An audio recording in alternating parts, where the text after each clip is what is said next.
Hi everyone, my name is Helena and that is the beautiful Kelly.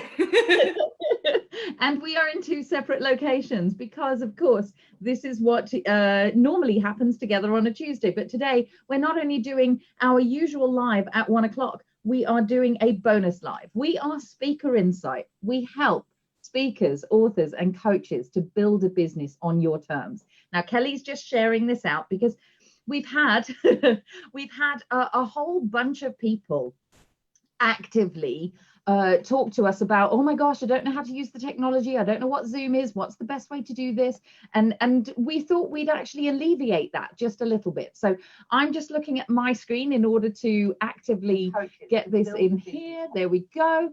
So I can look at all of your comments as they're coming through. Now, this is not a normal time for the live, so we're probably flummoxing some of you.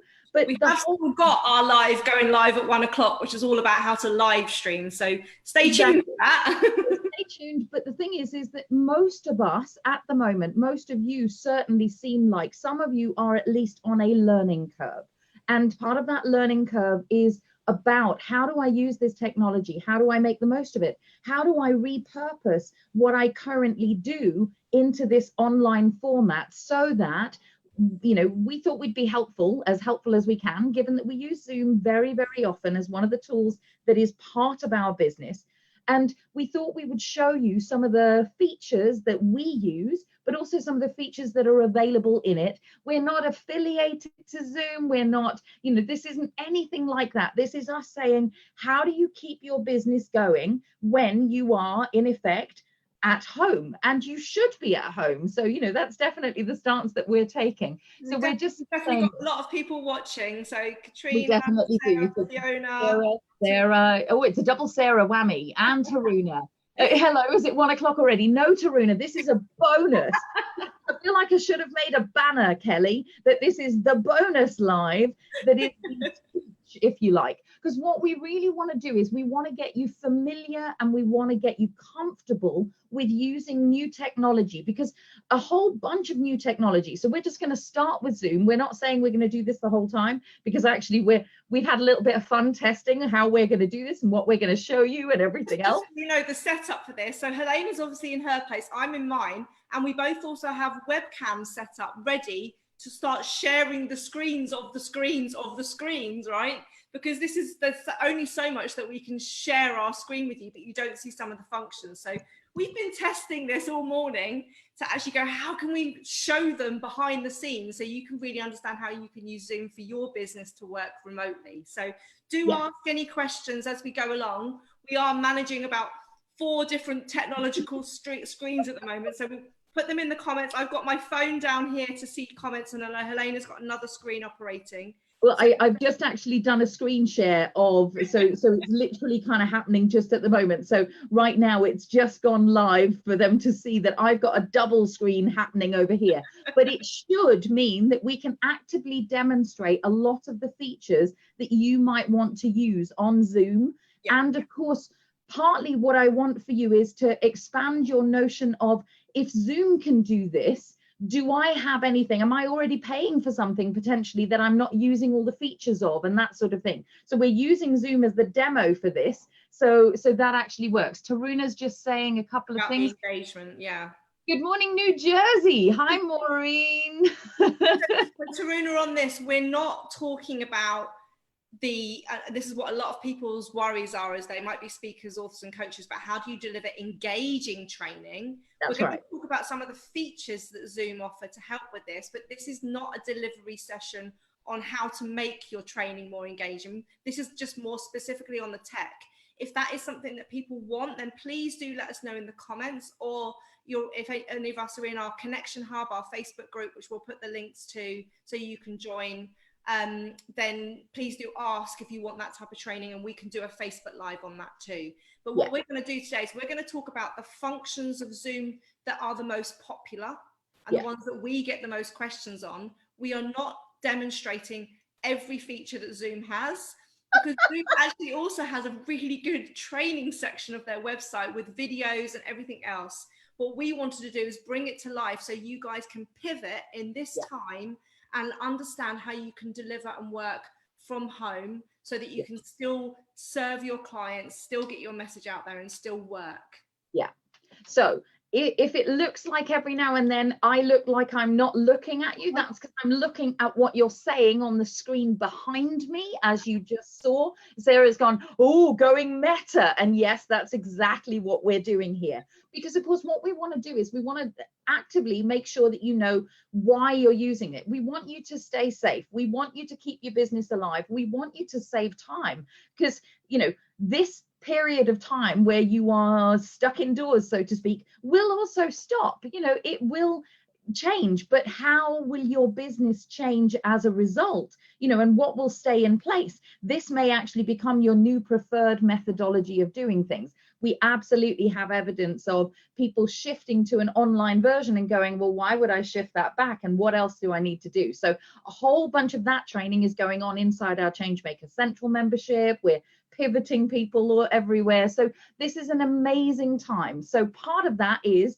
getting technologically savvy. So let us see what we can do. And we definitely want to show you that, you know, the biggest thing around Zoom is you've got the ability to record these, and that is an added value piece. So whilst I'm not going to go into that in a big way, some of the discussions that have also been going on have been around, do I discount? Do I lessen the price if I'm now no longer in person with them? We're saying no. This value add that you can record means that you can actively keep your pricing the same sensitively and continue to add more value. So there's a whole bunch of things that we can do. But the thing you need, first of all, is get familiar with the technology. So over to you, Kelly. So what we want initially for you to consider, like we do with everything, is why. Why are you thinking of using Zoom or some sort of remote conferencing tool? We know that the fact is that you need to, because we've been told by Boris last night that we're all told we have to stay at home now. So, but it's also then thinking, what's the functionality? So are you using this to potentially replace your one-to-one coaching seminars, which you might have done face-to-face previously? Yeah. Are you doing this because you actually want to deliver your information through webinars now? It might have been that you were a professional speaker and you actually held events. Maybe those events have actually been turned onto conferences or webinars, and therefore people can still have to register, still have to operate in the same way. You still get their data, you still understand who's in the room. At the moment, we only see who's watching you from the Facebook Live from the comments, but we don't know. But you can see there's like 20 odd people watching this at the moment, but we don't know who you are. So if it's the fact that unless you say hello, which we encourage you to do, but, if you want to know your participants and add and give exclusivity to who can access that information, then webinars and conferences are a different aspect. It could be that you're actually holding quite intimate group coaching sessions, and therefore you might have an SLT members, board members that you might be working with. And that is something where you actually need to break people out into groups or have small online group coaching sessions going on.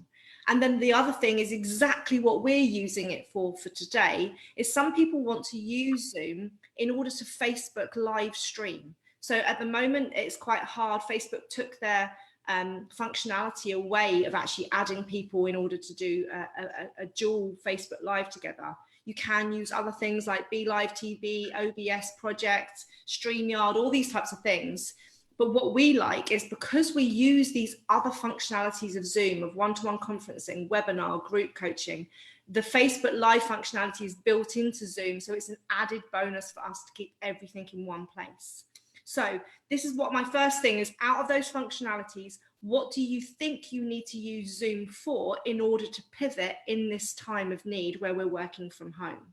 And feel free to actively ask the question around, could I do this? Could I do that? And we'll come back to that. Or if you've got thoughts on what you're going to use it for, then by all means share, because what we want to do here is let you inspire others as you're doing the thread as well, please.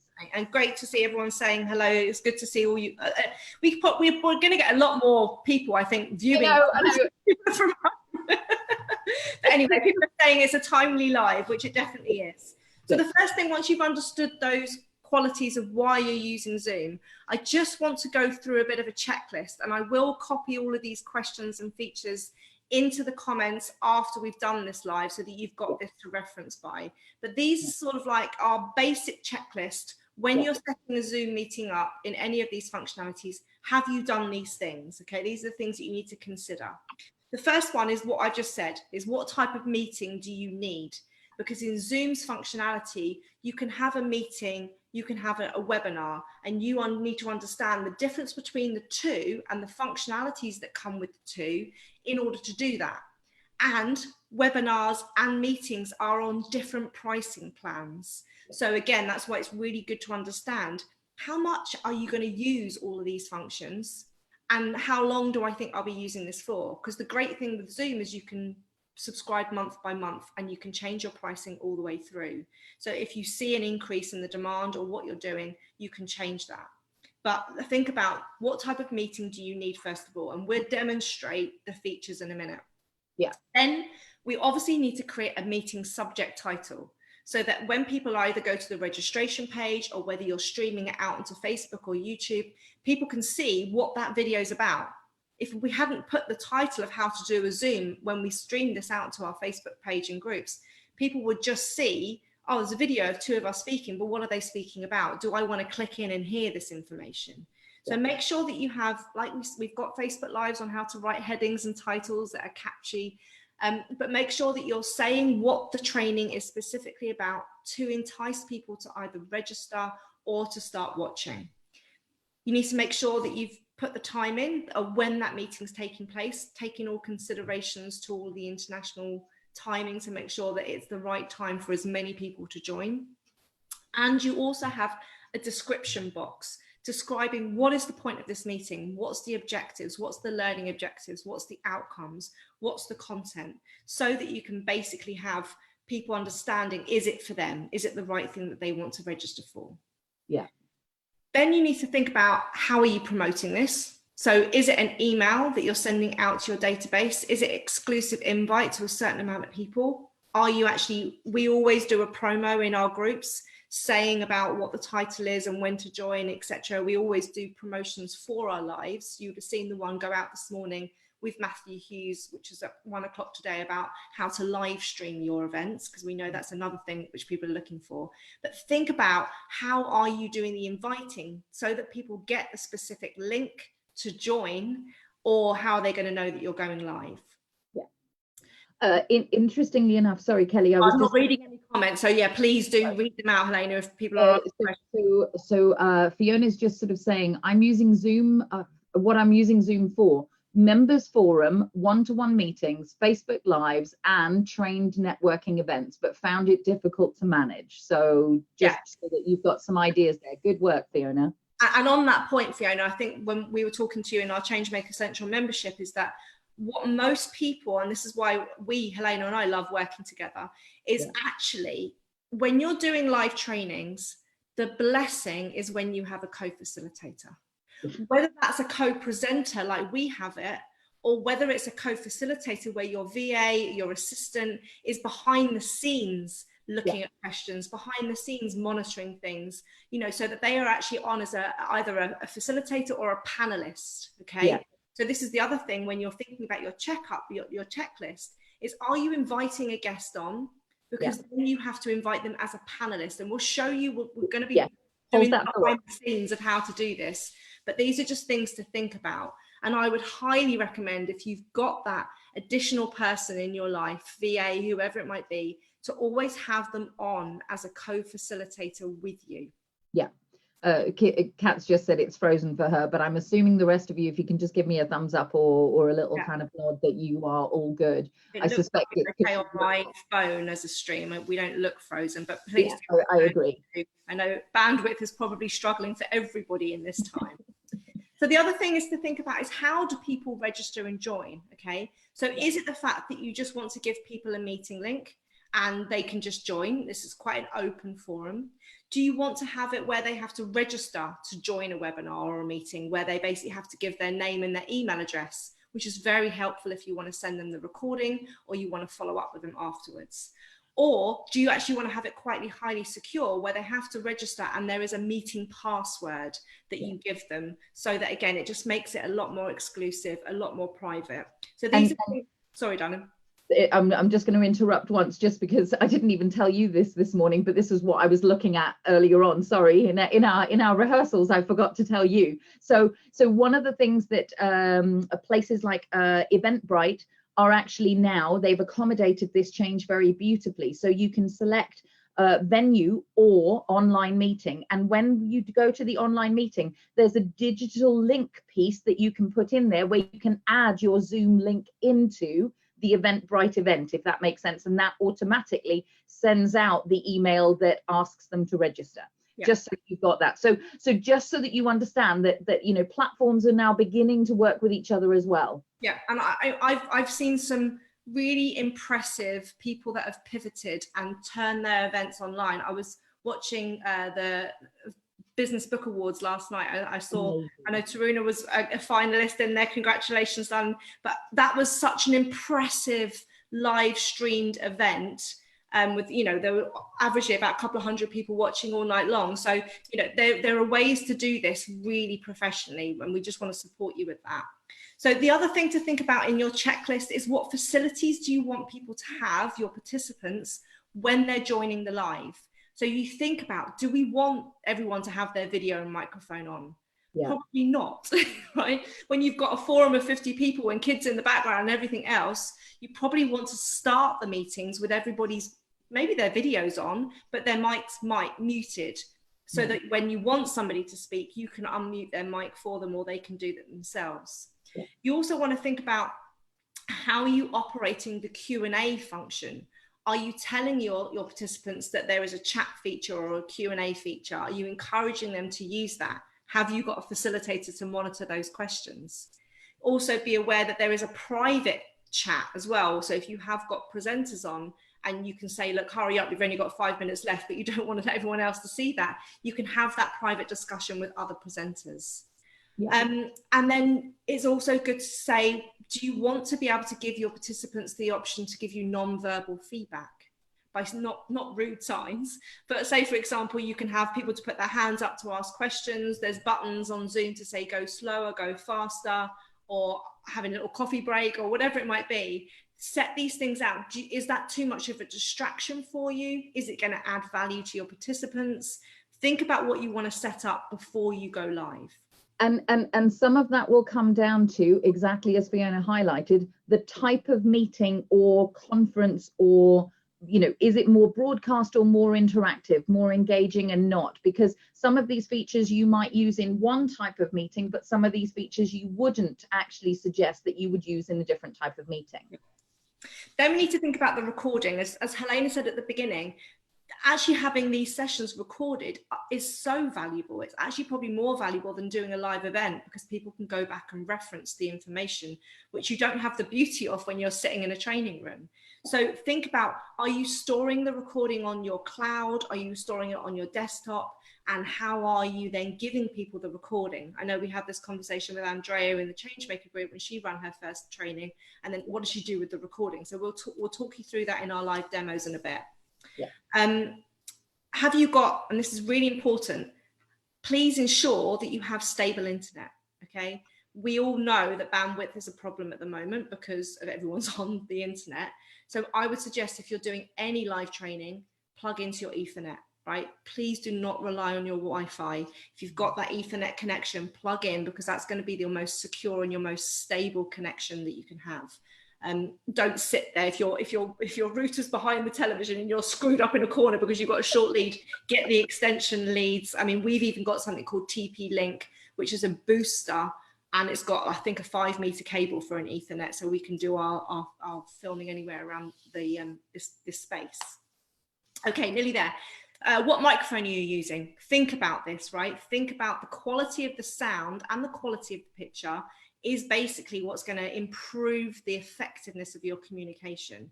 So what type of, we use Yeti mics when we're doing it one-to-one. You would have seen this in our lives. We've got a big Yeti mic, which I can grab if you want to see. And then if we're doing it from our phones, when we're doing live streaming from my iPhone, we have lapel mics. So it's really important to think about the quality of that. At the moment we're using, and you won't be able to see this until I turn it around, but we've got our webcams, which are HD webcams with built-in mics for that. But think about how have you got the setup so the audio is as crisp as possible with the least background noise, and also what's the lighting like? Yeah. If you haven't got a well-lit room like we both have, because we've got open doors and skylights and things, then potentially invest in a ring light so that you can at least lighten up the background that you've got. And that makes you look a lot younger as well, which is also great. I'm totally loving you in this moment. Yes, absolutely. So we're just sort of, people are excited about the fact that they've got things that they've forgotten about using. And so the Blue Yeti, for example, that Taruna has, and Fiona's excited that she's on the Ethernet because actually she's in an advantage spot, which is good. Good. And then the other thing is just make sure that we always do this when we have lives, is that you test your connection before you go live. So when we would have our guests on like this, and before we hit the go live button, which we'll show you how to do in a minute, we make sure that everything's set up right, that everyone's connection's working right, that everyone's sound and they're using the right microphone, etc. So, you know, with anything technologically, whether it's Zoom or not, test, and test again. Because and we'll show you the way that we test in private Facebook groups as well, so that you can get used to this functionality. The first time you do it doesn't have to be in front of your ideal clients. And it doesn't have to be scary.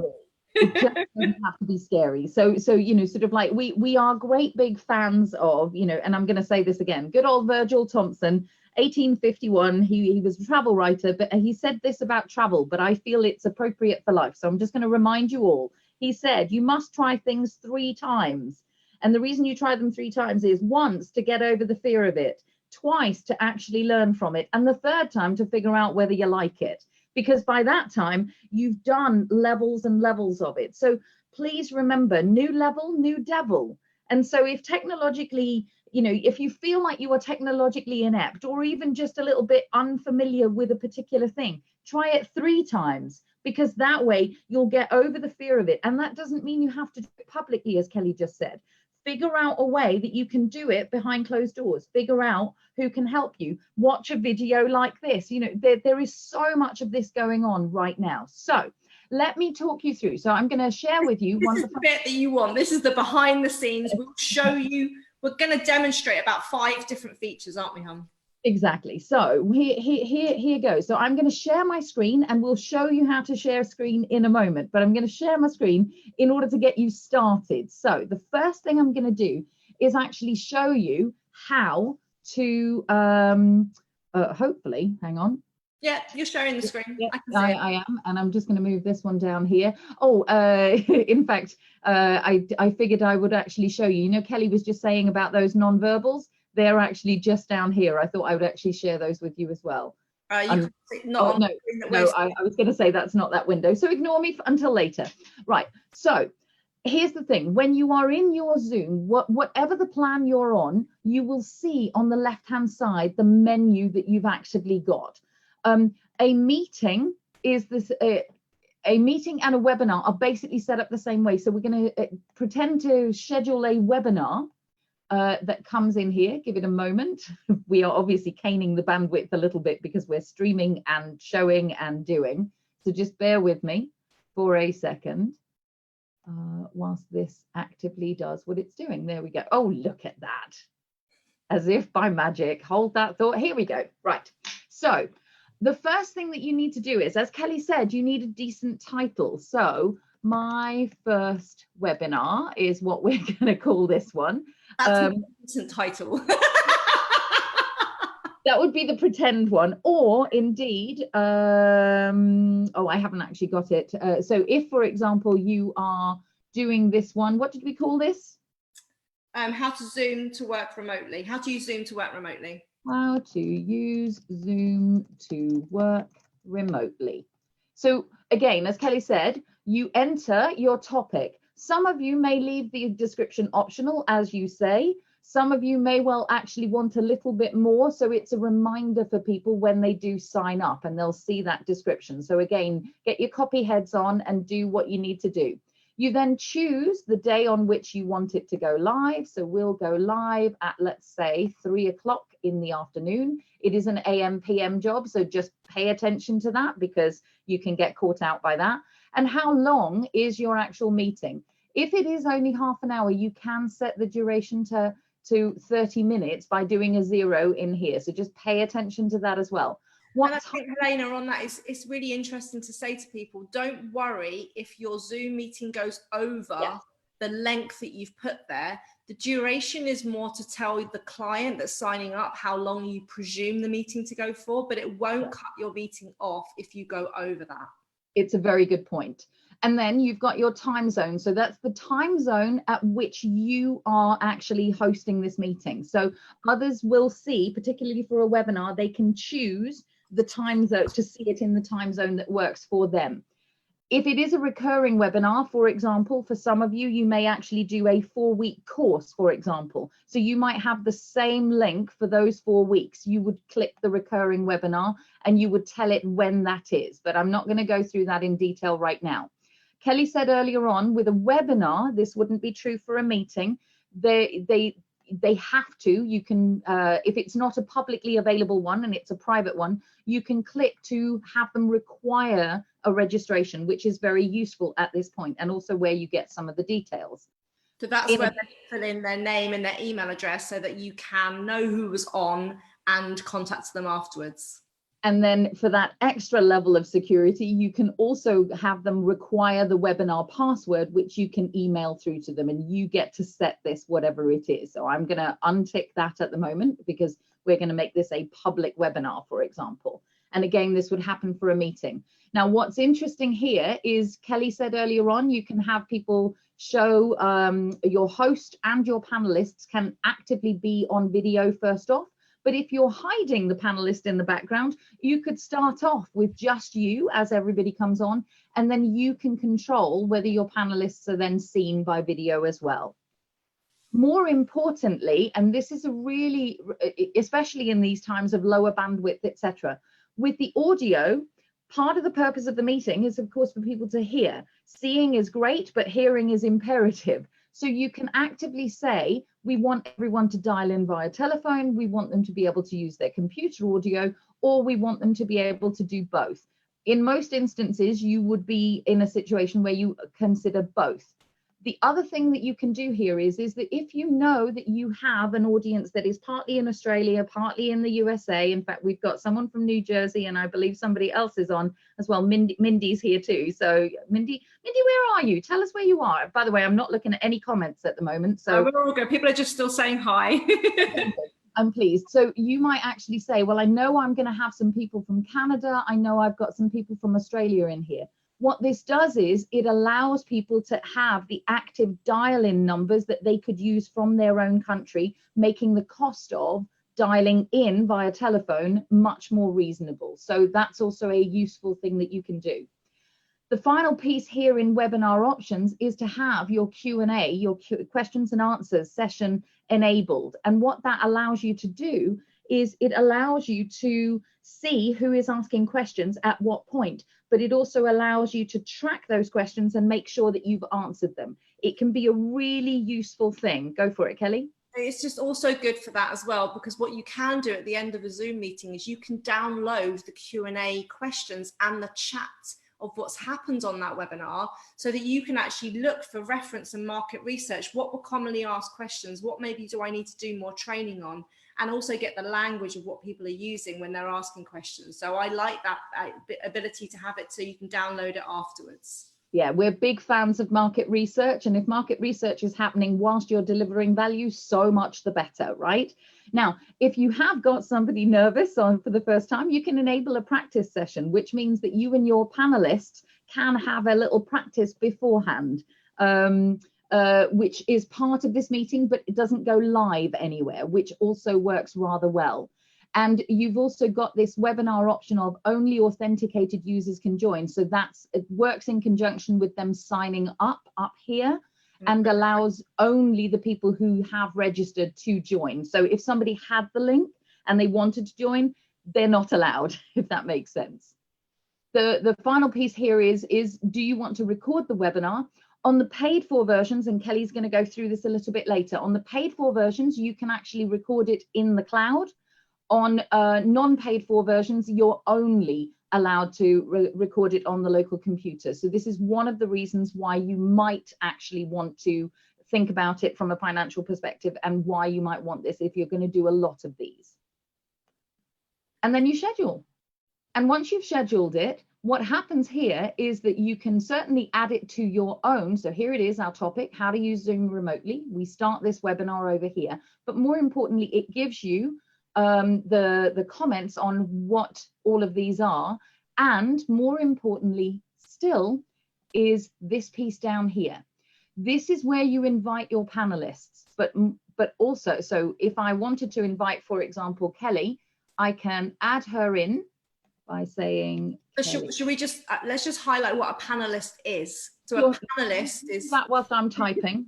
A panelist is, say for example, somebody that you might be co-presenting with, somebody that you might involve as a guest, and so you might be interviewing them.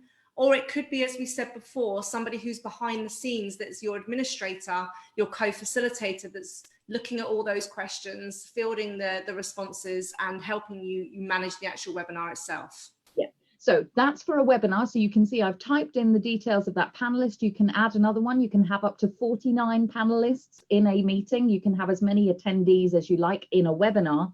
In a meeting, you can actively have 100 people in your meeting at the lowest version of the meeting itself. But what you can also do is you can actively share this with, you don't have panelists in a meeting, but you can actively open up to 49 people to share their screens alongside. So you may not need a webinar if that's not what you're looking to use. Webinars are more for the more broadcast level of it, but how to set up a meeting or a webinar pretty much follow the same things.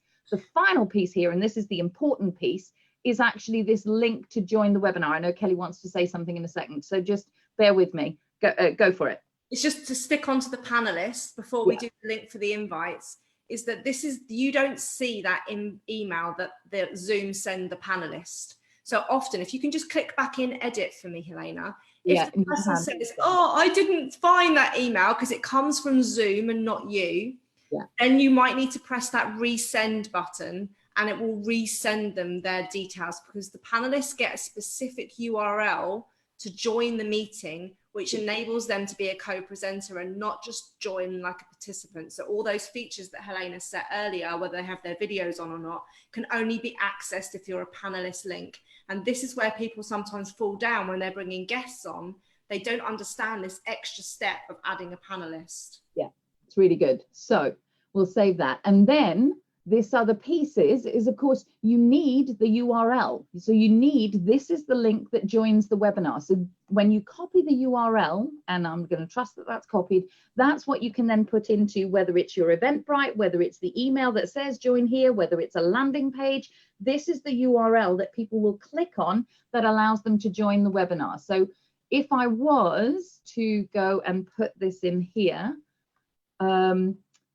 we might kill Zoom by doing this. I know. I'm actually going, I don't feel like I should do that. I feel that's actually tempting fate. But in essence, this is how you set up the meeting. And just whilst I'm in here, I just want to highlight this left-hand side menu. This is where you turn on and turn off a lot of the features that actively go in here. So some of the features that we're talking about, you may need to actively go in and turn off and on. And in the settings above, so where it says settings under recordings. So when we're talking about those features that we said before, and we'll go through them in a little bit more detail about non-verbal stuff, chat features, etc. This is where you enable them before you go live or before you start live streaming, because that's when you can't change them normally when the meeting is live.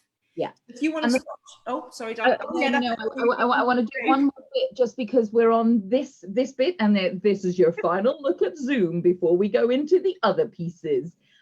So the final piece here is that once it has uploaded to your cloud recordings, if that's what you're choosing. If you're just doing this, if you're recording it on your computer, what will happen after the meeting is that you will get a little bar across the middle of your screen that says downloading the meeting in effect, and you will then have it on your computer ready for you to do things with. However, if you are using this a lot, what you can then do is the recording, which includes, and again you can set this up in the settings, which includes the shared screen with the speaker view, or the shared screen and gallery view. Most of you have seen us do this before. So when we're sitting side by side, that's gallery view. Speaker view is when one of us is speaking, and that's the person that's highlighted. The Zoom recording will do both, and you can download both. So, and you can also download the audio file. So what happens here is the copy the shareable link will give people access to all of this. So you can literally copy that link, and you'll see up here the shareable link has been copied, and this is the thing that you can then send out as the value add that we were talking about. Now I'll stop sharing. Perfect. So this is, let's just do. I have no idea if there are any questions. Yeah, you filter questions because I've put this down. And just to highlight what Helena was saying, we are currently in gallery view, so you can see we're side by side. If I swap this to speaker view, then the person that is speaking is the person that is highlighted. And then Helena, if you say something. Yeah, and this is me actively sort of saying lots and lots of things. In fact, Fiona Colburn-Brown is saying oh my God, I did a trial Zoom networking event and the participants were there, and I was missing in action as I couldn't figure out how to run it as a host. Never done it before, always learning. Good on you for having a go, babe. But so you'd have seen when Helena was doing that, how it changed the screen onto who was talking at the time. So that's called speaker view, and it's we like gallery view because you know us two as bookends. So we're normally both on the screen at the same time. And when you're doing gallery view and say you've got 16 people, it will show everyone's video that is live at the time. Okay. So we get a lot of love just for your information. Michelle Raymond thinks we're great. So now we're going to go a bit off road. This is when we're going to use the tech behind the tech, right? Because I've tried to do this before when I've taught people how to Facebook live stream from a laptop, but you can't see my screen. So I'm going to plug in, this is where the quality is going to go a little bit different, guys, but I'm going to plug in my webcam now. Got it.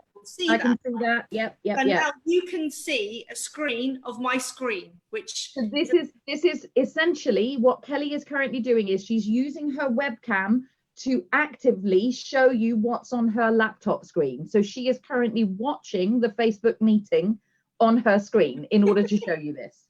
So this is what happens here. If you can follow my cursor, when you're in a meeting or when you're in a webinar version, for the paid version, you can get these 3 dots down here where it says more, okay? And if I click on that button, it will say, oh, I'm live streaming.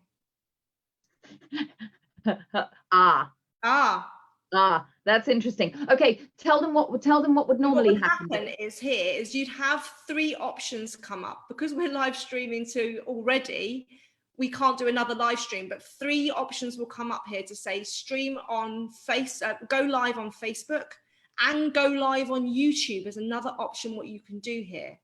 When you click on that button, what happens then is you get the choice to then choose. It takes you to another pop-up window. Kelly, what we'll do is explain what happens, and then we'll do a couple of screenshots as soon as we're done, and we'll put this in as well. Yeah. But let me talk you through it. So, so what happens is that you go live, you choose whether you want to go live on a page or a group or your personal profile, and it will actually, you'll need to be logged into your own Facebook account when you do this on another browser. Then when you click go live, and you'll have to put a title in, this is my point on this. As soon as you click the go live button, you are live. It will show on Zoom, it will show that it's saying that it's preparing, but because there's probably a 5 to 7 second delay on what streams on Facebook into what is actually going live, a lot of people sit there and are twiddling their thumbs and they don't realize that they're live for those 5 seconds. So make sure that you click go live and then start talking straight away. Even though the screen doesn't look like you're live, it will say it's preparing, you are live. And that's our main top tip on there, because a lot of people realize that they think that they're not live and they really are. Yeah. And so what you would then do is, you can see here, you can stop the live stream, like we've got this button come up. But that's the option there. You need to click the go live from the more, choose the page or the group that you're going to go live in, and then basically make sure that you stop the live streaming, and you can end the meeting from that process, or you can just come back to this screen. Yeah. So Fiona's asking for the screenshots, definitely. Yeah, they can't see it as well. Yes, I get that, because the camera's zooming in, because obviously Helena's moving as well, so my camera's trying to focus on the screen. Well, what's amusing is that there are basically 4 of me, 5 of me. I'm like picture in picture in picture in picture, which is kind of fun. So while I am sharing, guys, I am also going to highlight this button over here. So this button is called Breakout Rooms. So for those of you who were thinking of using Zoom to run mini group online coaching sessions, or you want to have your conference, as Fiona was saying earlier about, so I think it was Katrina was saying earlier about running more engaging sessions, you can actually have people that get buddied up and go and discuss a topic or go and do an exercise where there are separate rooms that they go into.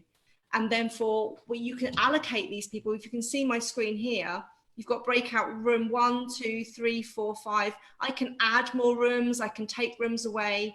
I can assign people manually, or I can allow people to do it, allow that Zoom to just randomly assign people.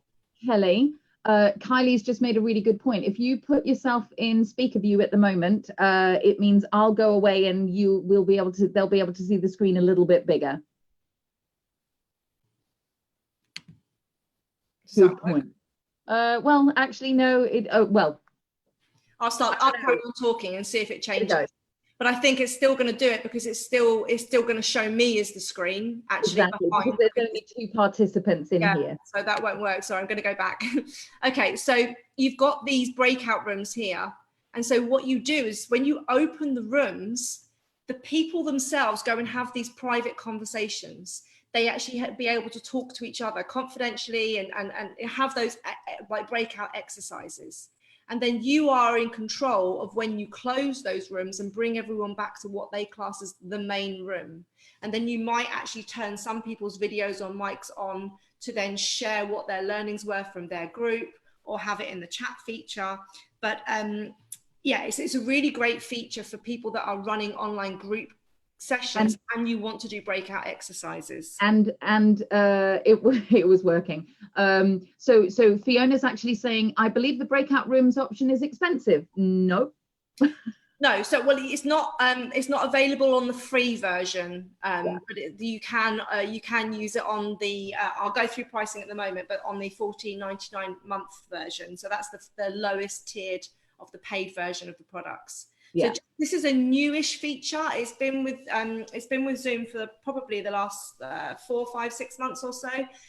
So it's something that a lot of people aren't aware of, and I think it's a really nice addition for people that are wanting to make sessions more interactive, and also have people that would normally be having breakout sessions on live in live events to be able to do this virtually. So I'm going to close this now, and I'm going to go back to my screen, because you're going to show them about screen sharing.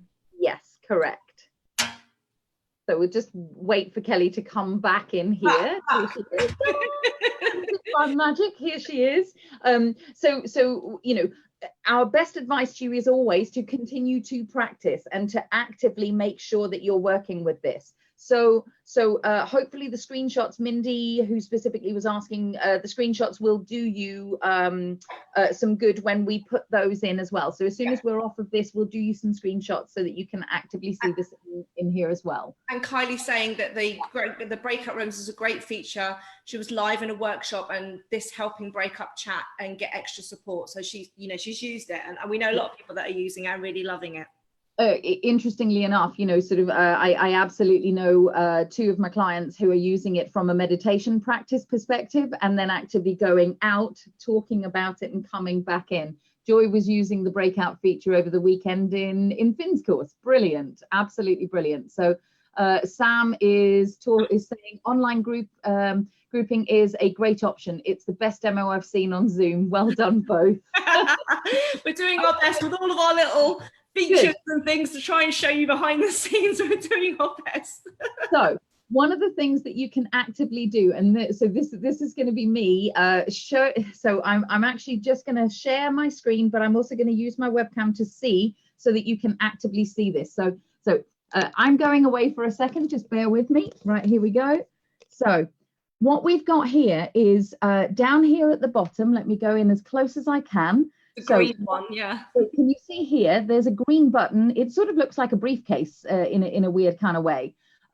What it allows you to do is it allows you to share. So when I click on it, it then brings up the different windows that I actively have open. And of course, I've got a whiteboard.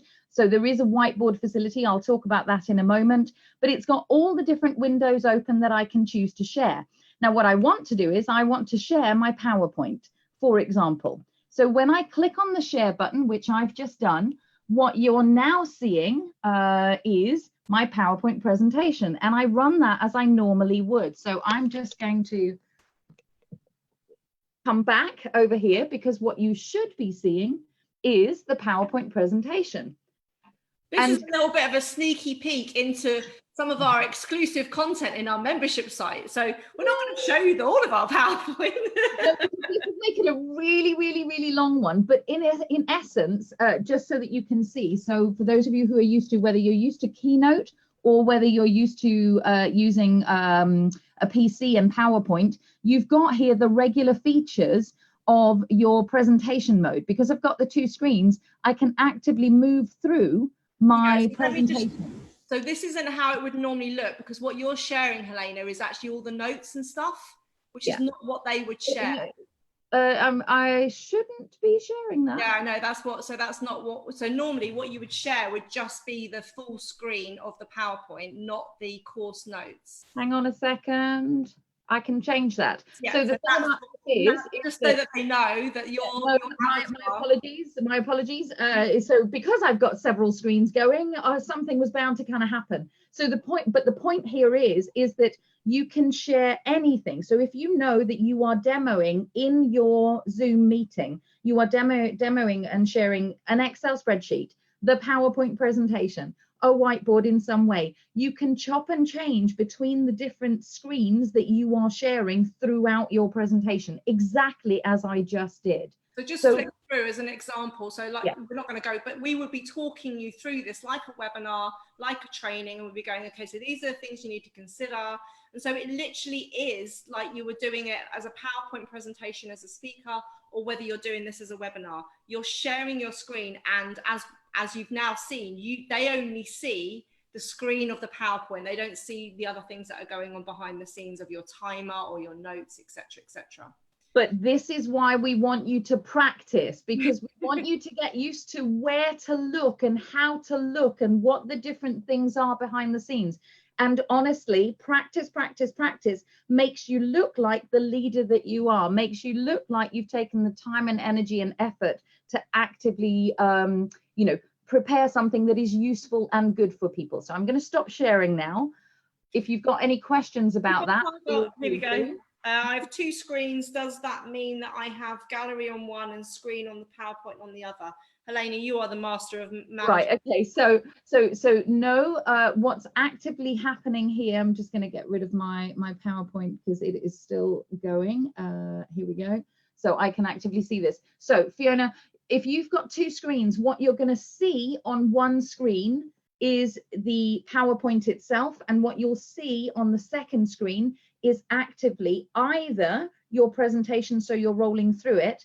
But if you have got, so for those of you who are maybe going la la la, just don't listen to this bit, right? Yeah, there's like, oh my goodness me. So what you can actively do is you can minimize, if you are, for example, streaming it out on Facebook like we are here, you can actively have all the separate windows on your second screen and drive the PowerPoint presentation from your first screen. If you need more on that, just ping me. Yeah, we'll help you out, Fiona. So what we want to do is so they're the main functionalities that we've just demonstrated, which we think most people ask us questions about. How do I set up a meeting or a webinar? What are the things I need to make sure I've got ticked and filled in, and how do I share it out?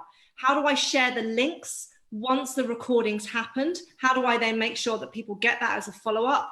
How do I live stream to Facebook or YouTube? How do I share my screen to show that a PowerPoint presentation, or if I'm going to do a demo of basically behind the scenes of a CRM system or whatever it might be, you can share your screen. How do I use the breakout rooms for coaching? And then how do I change the view from gallery to speaker if that's what I want to do? So they're the things that we get asked the most about. But what we also want to highlight to you are some other additional features that you might want to go and explore. But we're not going to demo them. Because right now we threw a bonus at you. We've got your attention. 19 of you are still here an hour later, and that's just amazing. So how incredible. Oh, hello, my family. God bless you too. How lovely. Thank you. I can't see your name from here because I'm not paying attention. So you can add. So here are some of the extra things. We've hinted at them already. You can add a poll to your meeting. So Taruna, back to your whole engagement. You could actively use polls that you can do on the fly or set up that you can see where people are at. Do they understand what is their thinking or their opinion about a particular thing that you are talking about? So polls can be very engaging. You can also, for those of you that do not have beautifulness in the background, you can do a whole backdrop. So you can use green screen to actively put your own backdrop in, whether that is the backdrop of your logo or somewhere, some location that you're talking about, or even a demonstration of your framework if that's what you're working through. So you can do all sorts of things with the backdrop. Again, a little bit fiddly and fun to work with, so definitely practice with this one. Kelly?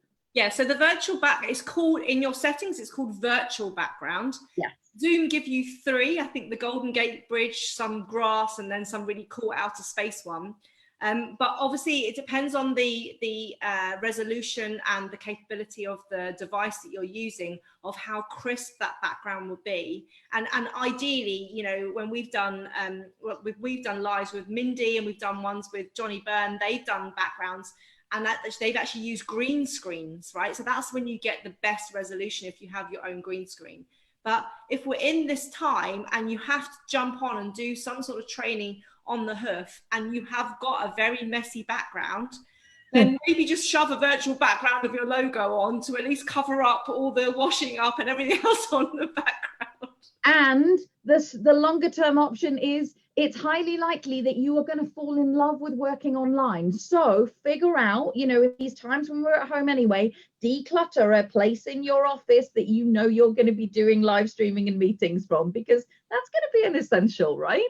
So those are 2 things. The other thing you can do, and I actually love this feature when I'm doing my one-to-one client meetings, because I'm forever drawing things for people. So rather than, you know, holding up documents and doing things like that, what you can do is you can use the online whiteboard. So again, it works in the same way as I just did sharing a PowerPoint, but one of the options in there is to share the whiteboard, and you can then literally draw on it. The one thing your in-house flip chart, isn't it? That you'd be doing in live meetings. That's exactly it. One of the things I would definitely tip from the top from me is, if you're then doing this via a touchscreen laptop, it means you can draw on it, which actively makes it kind of fun and easy as well. But that's just my liking. The other thing, I think we talked about this before already, giving non-verbal feedback. The one thing I'll say about that is that it's very useful to, if you're going to use the non-verbal feedback, demonstrate it to everybody. Where are they going to find it? How are they going to do it? What's the standard that you are going to use the raise hand for? What are some of the symbols, right? Because there's a little clock, there's a coffee cup. Does coffee cup mean you've gone for a coffee, or you want a coffee? You need to tell them what they mean, right? Exactly. So you're going to be providing a little code. Again, I've already done some screenshots for you of those, so I'll pop those in a second. I particularly like the coffee cup one. That makes me smile. They say it's called need a break, but I reckon it's just I'm having a brew. He's saying so many cool features are there. There are a lot of people don't know the extent of what you can do on Zoom. People just think it's a very one-to-one teleconference feature, but you know, it's a really good platform, and that's why we want to really raise these things for you so you can go and have a play. Yeah, and Anne Wilkinson, so nice to have you here, babe. She's only just kind of twigged that we're doing this, so go back to the very beginning. It will be available forever, as well as being available in part of our recordings when we upload this, when we finally get this sort of done. So the other thing that you can do is, Kelly said this already, but I'm just going to remind you, we're streaming this live into Facebook, but you can also live stream this into YouTube as well. So using Zoom, you can do either. So for those of you who have a YouTube channel, this may also be a feature that you would use to interview somebody and go in that way. That kind of works. That Janine's happy that we're raising all sorts of awareness for her. And the other thing that you can do is, and this is, you can send files and links through the chat. So if you know that there's a workbook or a worksheet or something that you've prepared beforehand, I'm going to talk about that in a moment, you can actively send that through via the chat button. And the chat button is down at the bottom where Kelly was doing the live streaming from and where I was also then doing the sharing from. So inside that chat, you can actively share out whatever you need, which includes files which can be very useful. Point of order. As long as you enable these features before you go live. That's exactly it. And the other thing is that just because you've said it doesn't mean people have gone to do it. So actively double check. So build into your delivery. I know I'm veering into this kind of piece, but build into your delivery the time for them to go and download it. And can they all see it? So part of caring in a virtual environment is going, are you all still with me? Have you all still got what I've just sent? So you may need to, what takes you a shorter time in person may take you longer virtually. What have you got? I'm just going to highlight, there's loads of people saying that they really enjoying this, so thanks everyone. But also we keep on getting this question. Robert, you've just tuned in, I get it. There is another live at 1 p.m. today with Matthew about how to live stream your events. We're doing this as a bonus Facebook Live for you to answer your questions on how to use Zoom. We're just basically loving you all this week. And because Tuesday's our day together, we're going to give you as much of us as we can throw at you so that you can pivot in this time. So there is still another live. Hopefully we finish this one by 1 o'clock in order to do the next one. Let's get through. Come on. I'm working on it. So the other thing that you can do is when you are in presentation mode, when you're on a webinar, you can do private chats as well. So if somebody has, for example, brought up something sensitive or something that you're covering elsewhere, rather than chat to the whole of a group, you can chat privately to one person. You can do the same thing with your panelists in a webinar. So you can actively say, actually, I don't think they understood your explanation of what that was. It was too techie. Can you go back and re-explain that, for example? So this piece around having a moderator or a producer can really be helpful around the chat, and you can communicate with people. But again, practice that, because some presenters may not know that that's available and may not know where to look on the screen and only have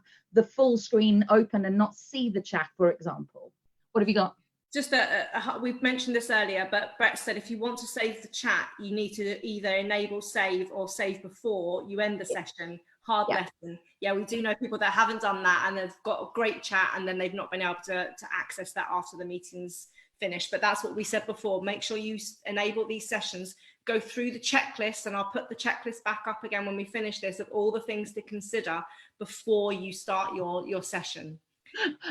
Matthew's on there as well, going hurrah to the fact that we will be finished, Matthew, in time to do our live with you. We will be finished in time. Okay, so let's go through some of the questions around pricing, because this is, have you finished, darling? That was you? Yeah, go. Okay, I'm completely aware of time. Okay, so the good thing about Zoom, and this is one of the things that we love about them, is that they have so much of this functionality on their free version. Okay, so this is the time for you to go and explore and experiment. Let's just highlight the main things that you get on that free version. You get to be able to do a video chat, video conferencing for up to 100 people. Okay, this is where it's such a good facility. They've increased their services since we've been with them for many years, and they just keep on getting better and better.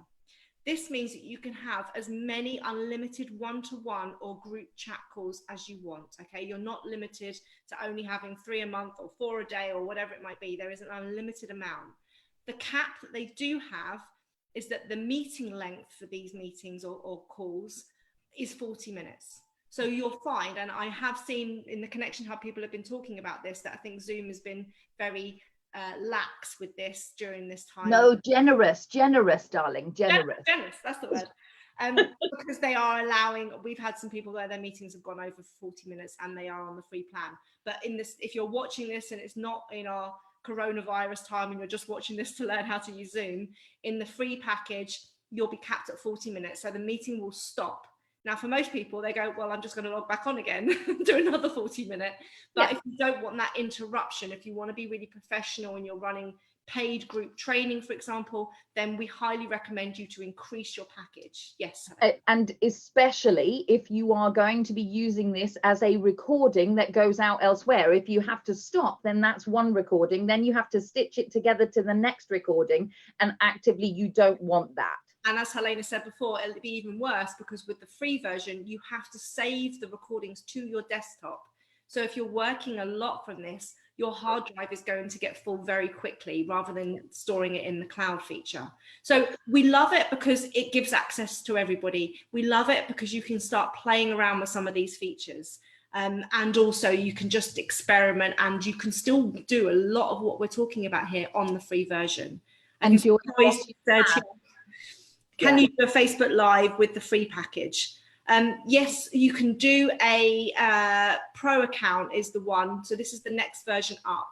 So with the pro account, which is $14.99 a month, you have all the features that we just spoke about with 100 participants on a group chat, unlimited calls, but the call length is not capped. So you can have a call that lasts for 24 hours, okay? So a day long, which hopefully your training should be going for longer than 24 hours. Marathon, that is. But with the other feature and the other bit for that is that you can live stream to Facebook or YouTube with that package, okay? So that's $14.99 a month. Every other feature, including no capped calls, and you can Facebook live stream.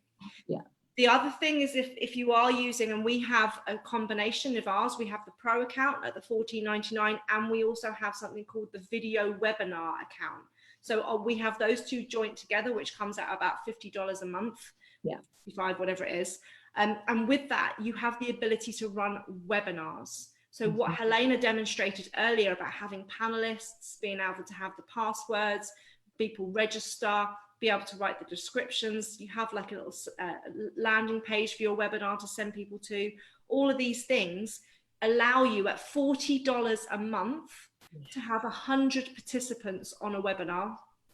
And also, if you do the webinar package and you're not thinking of doing one-to-ones, you can live stream from the webinar package. So you might not need the pro account if you're not doing one-to-one sessions. You might just want to do the webinar account and do webinars plus streaming.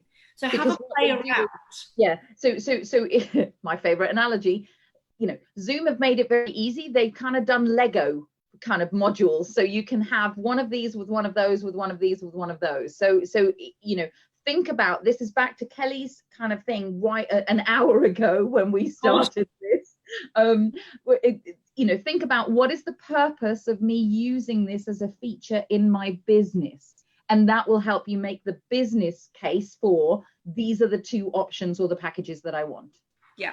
So there are lots of other add-on. I mean, Zoom are great. If you've got this, you might want this, and it's a bit like a child in a sweet shop that you go, oh, that would be a really good feature. But this is going back to what we said right at the beginning. Why are you thinking of using Zoom? For what purpose? The one-to-one calls, the group coaching, the streaming, the webinars, the conference facilities. What's the main use? And my question to you would then be is, how much are you going to use this? It's just a one-off event that you need to replace. Is this something where your daily coaching is going to be replaced in this way? Because that will show you the level of investment. And really, most of the things that we run at $55 a month, it's quite a small amount. And we do all of our interviews, all of our streaming, all of our behind the scenes training with our membership groups, we use Zoom a lot. Okay. Yeah, we do. And the thing about this is the other implication there is if you know that it's an investment for a longevity, you know, sort of led investment, then do the yearly if you can. If your cash flow is such that you can, you know, you will save yourself a good month or 2 months of the monthly fees simply by doing it that way. But if you know that you are doing this simply because it's a whoa, I don't know when I'm going to stop doing this, then do monthly, because you can upgrade at any time and you can actively downgrade from that as well. So that's with the webinars, isn't it? If you need more than 100 people on a webinar, then just upgrade your package for that month to have 500 people, and then downgrade after that webinars happen. They're very flexible on this. Yeah, and so talking about that.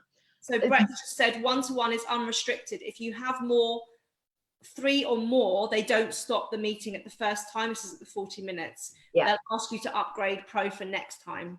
And then, Fiona, what's the length of contract? So it's on a month-by-month basis or an annual basis. And they do give you a discounted rate if you do an annual basis. And if you choose not to do the annual basis any longer, they will refund you the extended period, which I found out the other day, which is really lovely. And a beautiful chat with the people at Zoom, who are amazing, even if you choose. Yeah, they are. Their customer service is great. Okay, we're on the home stretch. Final bit, peeps. Here we go. Oh, you're all still with us. I love it. An hour later. I know. They probably all need a cup of tea, a pee, and all sorts of things. So I'm going to talk really fast, right? Because this is actually the important bit, which is we've talked about the technicalities and we've talked about you running the business as a result of this. But part of running the business is actively going, how do I use this now as part of my business model where I hadn't before? So how are you going to repurpose the information and the products and the programs that you run through using Zoom? Here are some things that I actively am helping people to think through at the moment. The first thing is what in your product range is transferable, because some of the things may not be transferable. Not everything is going to work through Zoom. A lot of things will, but not everything will. So massage therapy isn't that handy, really. It's very handy. That's the point. So we then go, okay, so how do you repurpose that piece of content into either the information that people need beforehand, or, you know, what needs to be postponed, but what might you be able to do a precursor of beforehand, so that it prepares them to hit the ground running when we are finally allowed to all meet together, even or indeed, you know, when you're allowed to meet as a huddle of 2. What could you actively do? So we're saying not everything is transferable. Go through your product range and actively think about which of these could be transferable. And then I'm going to invite you to think about the delivery. Even though the content may be the same, the delivery of it may still need to change. So for example, if you're used to doing a half-a-day session for 3.5, 4 hours, for example, that can be a long stretch. For those of you who are still here, you're doing a great job, you know, but that can actually be a long stretch. So do you need to, you know, of concentration? Just even if you think about pumping information at somebody for that period of time can be a really hard thing. So you might actually go, what would be a better way for them to receive the value of this information? And you might choose to turn that 4-hour one-time session into 4 weekly sessions of an hour that actively mean that people will participate more, they will get it more, and it will give them the same value that a 4-hour stretch did. I hope that makes sense to everybody. And I know that there's lots of research going out at the moment about, again, where people's mindsets and thought patterns currently are when we're in a crisis, when people are pivoting, when people are changing. And most people cannot consume a lot of information. So this is where it's not only useful for the learning styles, as Helena said, to break that up into different sections, but also think about bite-sizing your content, because that's all that people can take in at the moment. Their brains are so busy. Yeah, but not only that, the chances are they're homeschooling. The chances are that they actively have little people and dogs and things around them that actively mean they haven't got the time, literally haven't got the time to actively do this. So you may need to bitify your content. You may need to bitify how you run your day. So there's an impact here on how you choose to run your day. Now, we, bless us, have actively just thrown this at you as a bonus, knowing that it would probably be an hour and knowing that we're going over that just a little bit. But the point here is that if it's useful and valuable, people will make the time for it. So we're back to that very, very front end of, so how are you going to promote this? So the way in which you normally promoted your content may not be exactly the same. So there may well be some copy that you need to change. There may well be some landing page things that you need to change. So there's a whole raft of things per product that you actively need to do.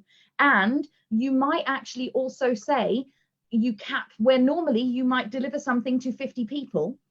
In order to create the breakout rooms, in order to create the intimate feel, you might actually say, I'm running 2 of these sessions. Normally I would do them with 50 people because of the interaction, but actually we're capping this at 20 people in order for you to get the value that you need, and or the other way around. So you know your content better. What have you got? You've got a beautiful name, and I don't know how to pronounce it. Is it Eucharia? Please. Gozo, yeah. So, has just asked, if you have the yearly pack, do you have 24 hours to access Zoom at any time? So if you're on any of the paid packages from $14.99 a month above, then you will have that ability to record for longer than 40 minutes, up to 24 hours in one time. So yes, hope that answers your question. Hopefully so. And then the final piece around repurposing, and I mean, I could do another hour on this, so just bear with me, right? Some people at the beginning of the training ask for us to do more training on how to deliver more engaging training. So we'll probably put that down as another Facebook Live coming soon. Yeah. So the other thing I really want you to consider is that this is where your content is going to come into its own. There may well be things that you can give to people. The handouts that you've got, this is a good excuse for you to do your electronic filing and actively go, what handouts have I got that I've forgotten about that I could send along before the Zoom meeting in an email that says, hey, this is what we're going to be covering. This worksheet will really help you with this, because some of that may well take care of them being fully present when you have got them like this. And that's what I mean by the delivery style that you have is going to end up being different. The way in which you would normally run an exercise may be different. So what external or additional things do you need to do for them? It may even be that you have a kit list. Do you need your water, your cup of tea, 6 different colors, and these 2 worksheets, before we begin, because that's going to set you up beautifully. So you need to be thinking about them, and I'm always going to use the 4 intentions. You need to be stepping into their shoes and actively thinking, how can I deliver what I do normally in this format? What are the restrictions, and what are the actual, what opens up for me that it wasn't possible before? So putting more polls in might be the way to do that, etc. So there's a whole bunch of stuff you need to consider.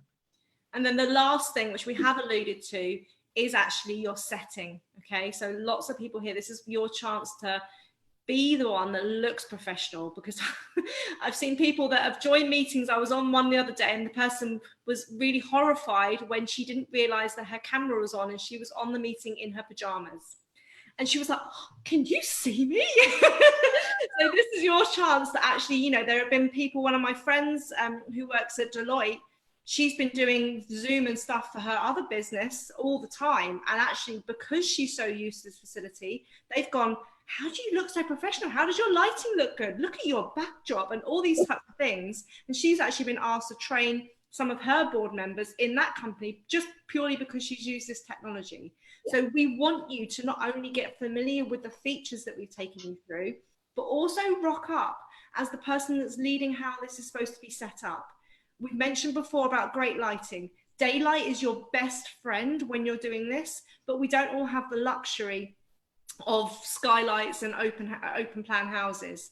If that's the case, We are in the process of putting together kit lists for you of how to film, how to do stuff, with what mics to use, what lights to use, all the various teleprompters, all the things that are out there. That will be coming in the next week or so, because again, we are pivoting and we are working on your demands of what you're needing at this time. But have good lighting, have high quality microphones, have a lapel mic or a Blue Yeti mic, something that limits the distraction, that has that it's not called omnipresence because that's God. It's the omni sound, so it only picks up the directional of where the voice is coming from and limits your background noise. Both lapel mics and Yeti mics will do that. Have a high quality web camera. Some of you will be using your laptops to do this, and sometimes the quality of the camera isn't always that good. And high quality webcams will also have, as we both do, and will also have microphones built into that. So you can just improve what you're currently got with your desktop or your laptop. And the main thing is to make sure don't do lives with books in the background.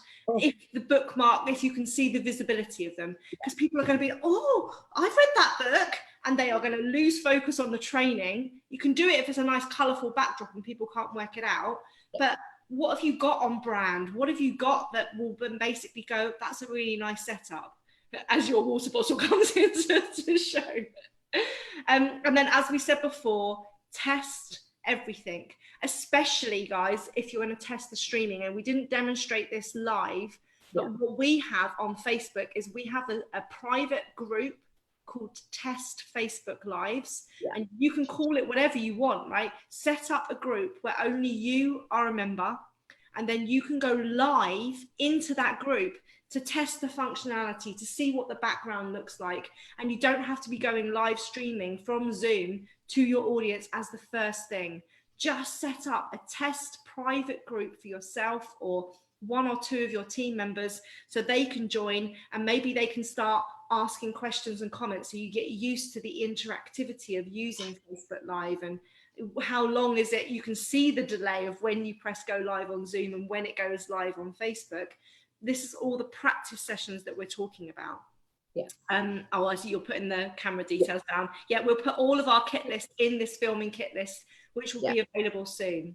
So just give yourself any live streaming that you're doing, give yourself at least an hour to half an hour beforehand to test everything, to set everything up. Don't go, I'm going live at 10 and sit down at 10 minutes to 10, because believe me, tech always has its problems, and you want to make sure that you're in that right space for delivering this, and you're calm and you're collected and you're proud of what you're about to do. Completely agree. And the biggest thing for us is use the connection hub, right? Use the connection hub and do oh my God, did you just watch that? I really want to practice with this. Who can you practice with? Like do a hashtag call out and do Insight. For those of you who are just watching this through Speaker Insight, this is on our page. We have a group for speakers, authors and coaches. Helena. I'm literally getting it back up. I had something else, so I'm just finding it right now.